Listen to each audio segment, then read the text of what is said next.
Assalamualaikum warahmatullahi wabarakatuh. Perkenalkan namaku Aula Fajrun Halil Rahman NIM 1924 10 10 10 44. Di sini saya akan menjelaskan mengenai praktikum 7 data mining mengenai Naive Bayes Classification. Nah, di sini ada dua soal dan kita langsung saja ke codingan. Di sini saya sudah ada di Google Colab. Pertama kita import bahan-bahan yang kita butuhkan seperti NumPy, Pandas, Sklearn. Lalu di sini juga ada Google Colab. Di sini buat mengupload filenya. Di sini saya sudah upload filenya. Lihat saja. Nah, lalu kita mulai dari dataset iris. Pertama kita membuat variabel iris dan untuk membaca iris SV-nya seperti biasa. Lalu kita pisahkan data target dengan data inputannya. Jadi di sini input iris itu isinya sepal length, sepal width, petal length, dan petal width tanpa variety karena di sini variety udah di drop dan si variety ini masuk ke target iris seperti ini. Nah, lalu kita normalisasikan saja. Jadi biar selisih datanya itu nggak terlalu jauh. Seperti ini dan ini hasil normalisasinya. Lalu kita cek apakah data ada yang kosong atau tidak. Dan di sini tidak ada data yang kosong pada dataset iris. Jadi kita bisa lanjut ke langkah selanjutnya. Nah, kita di sini langsung untuk mengukur tingkat akurasi dengan model Gaussian NB, prediksi X-test-nya dan prediksi probabilitasnya. Di sini kita import sampai skala Naive Bayes, import Gaussian NB. Nah, di sini saya membuat function AQ dengan inputan nanti ada data, TS, dan RS. Di sini TS ini test size, RS ini dan random state. Kita buat seperti biasa dibagi menjadi Xtrain, Xtest, Ytrain, dan Ytest dengan menggunakan train test split. Nah, di sini inputan datanya nanti, lalu di sini ada target iris karena ini merupakan dataset iris, lalu test size nanti juga akan diinputkan dan random state yang akan nanti diinputkan juga. Lalu di sini ada variabel model dengan memanggil function Gaussian NB dari inputan yang udah kita panggil tadi. Lalu modelnya kita feed dengan data Xtrain dan Ytrain. Lalu kita hitung akurasinya dengan membuat variabel accuracy yang menampung model score dari Xtest dan Ytest. Lalu saya juga membuat variabel test predicted di sini untuk menampung model predict dari Xtest. Di sini saya hanya memanggil 10 data awal. Lalu ada variabel predict proba di sini untuk menampung prediksi dari probabilitasnya. Di sini saya juga mengambil 10 data awal saja. Lalu kita return accuracy, test predicted, dan predict probanya. Nah, lalu di sini saya membuat variabel lagi berupa accuracy, predict test, dan predict proba. Di sini untuk mengambil dari uh, function yang telah kita panggil di sini, kan nanti ini karena di sini return tiga variabel, jadi di sini nanti bakal berbentuk tuple. Jadi kita harus memanggil dengan variabel-variabel ini.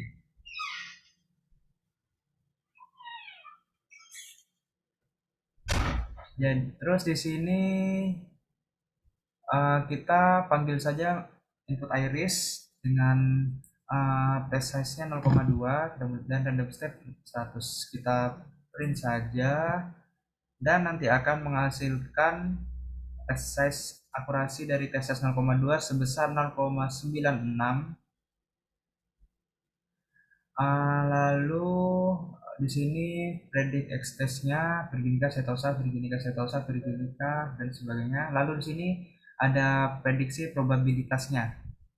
Nah, di sini kita lihat di sini cara membacanya yang bagian kiri ini yaitu setosa, yang tengah ini versicolor dan yang di kanan kiri Virginica. Nah, di sini kita lihat mana yang paling besar dan yang paling besar di sini adalah bagian Virginica yang baris pertama ini Virginica yang paling besar. Nah, jadi prediksi probabilitasnya benar merupakan Virginica dan seterusnya ke bawah seperti itu. Di sini yang paling besar adalah bagian stosa di baris kedua, soalnya di sini ada tanda plus. Ini menandakan bilangan positif, jadi ini yang paling besar. Jadi benar kali ini stosa dan sebagainya ke bawah. kita bisa lanjut saja ke prediksi yang menggunakan test size-nya 0,3 dan akan menghasilkan seperti ini. Dengan range yang sama menghasilkan 0,95, dan jika diubah ke test size 0,4 maka akan menghasilkan 0,9667. Nah, lalu untuk soal kedua, karena di sini kita sudah mengetahui akurasi dan predik ekstens dan predik probabilitasnya, kita lanjut ke soal kedua. Nah, di sini saya disuruh untuk mencari subset kombinasi dari atribut yang memberikan hasil klasifikasi lebih baik dari data asli. Nah, di sini saya membuat beberapa kombinasi atribut, tidak saya semuakan karena nanti akan memakan waktu. Di sini pertama saya cuma memanggil input iris dari Sepaluit saja 0,2, kita ini 0,2 lagi, banyakkan tadi kan data asli 0,96, dan jika menggunakan Sepaluit saja akan menghasilkan 0,5, sangat jauh menurun. Lalu jika kita menggunakan Petalwidth akan menghasilkan 0,966, hasilnya sama seperti yang data asli. Lalu kita coba dua data di sini, data SLSW. Jadi di sini Sepalength dan Sepalwidth. Dan tingkat akurasinya turun menjadi 0,8. Dan berikut juga predik ekstens dan predik probabilitasnya. Lalu jika kita menggunakan Petalength dan Petalwidth akan menghasilkan tingkat akurasi sebesar sama seperti data asli. Jadi di sini jika data yang kita gunakan yang berupa petal, entah Petalength atau Petalwidth, ini akan mirip sama data aslinya. Misal kita tambahkan satu variabel lagi, mungkin di sini kasih 1 dan di sini kita kasih Sepalength.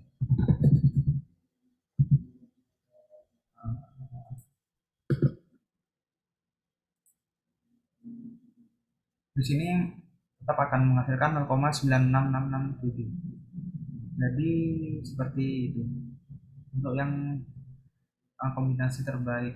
Jadi di sini nggak ada kombinasi yang lebih baik dari data aslinya. Setidaknya ada yang sama seperti data aslinya kombinasi ini. Lalu kita lanjut ke dataset adult. Caranya sama seperti yang dataset iris, kita membuat variabel adult untuk membaca delete CSV-nya, lalu kita menghapus kolom-kolom yang tidak kita perlukan.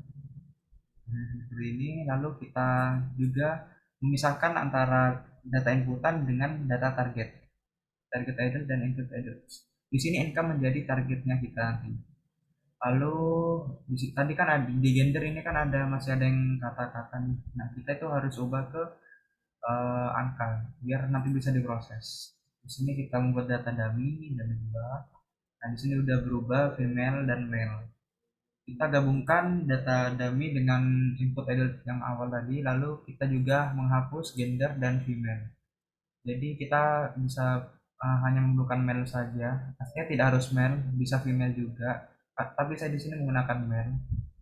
Jadi misal 1 berarti itu termasuk male, jika 0 berarti itu bukan male. Lalu kita cek apakah ada data yang kosong atau tidak. Dan ternyata di sini tidak ada data yang kosong, kita normalisasi juga. Ini tidak harus dilakukan sih, karena saya ingin melakukannya saja. Lalu di sini kita langsung ukur sama seperti yang dataset iris tadi. Kita langsung ukur, caranya sama. Kita pertama mengukur data aslinya terlebih dahulu. Di sini didapatkan 0,798.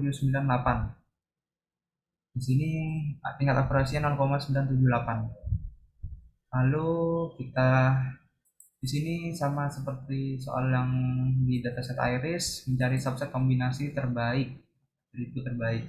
Di sini saya membuat beberapa atribut. Kita mulai dari data satu saja dan akan menghasilkan 0,7963. Ini lebih buruk daripada data awal, data asli. Ini saya menggunakan age, education number, capital gain.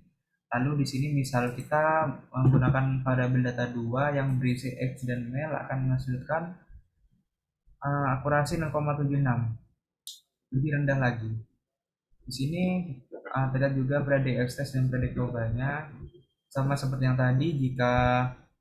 Jika yang di bagian sebelah kiri ini menunjukkan bagian kurang dari sama dengan 50k, dan yang bagian kanan ini menunjukkan lebih dari 50k. Jadi di sini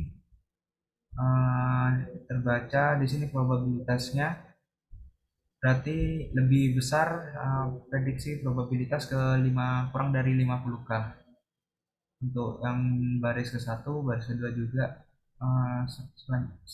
selanjutnya seperti itu cara membacanya. Lalu kita coba ke data 3 dengan test size yang sama dengan random state 200 sama. Sini menghasilkan 0,79,4. Sini masih lebih buruk daripada data aslinya. Lalu saya juga menggunakan di sini hanya memanggil satu atribut saja dari data di variabel data 4 dan akan menghasilkan 0,76. Nah, di sini juga lebih buruk dari data aslinya.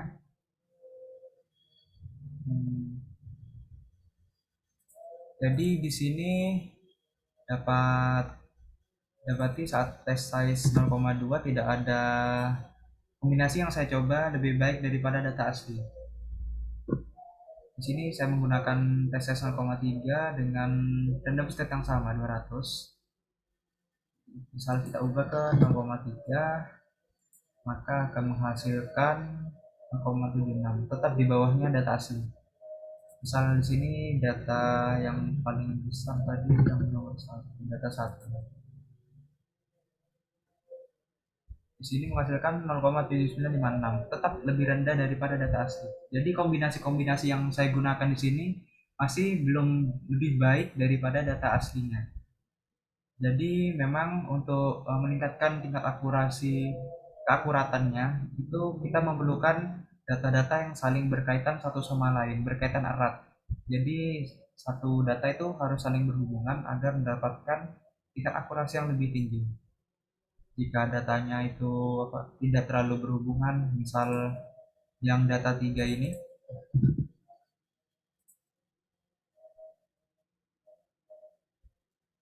ini probabilitasnya tetap lebih rendah, data 4 juga.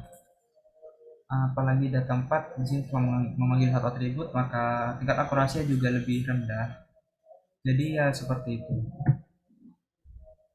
Jadi untuk yang dataset idle di sini saya tidak menemukan kombinasi subset dari atribut yang lebih baik daripada data aslinya.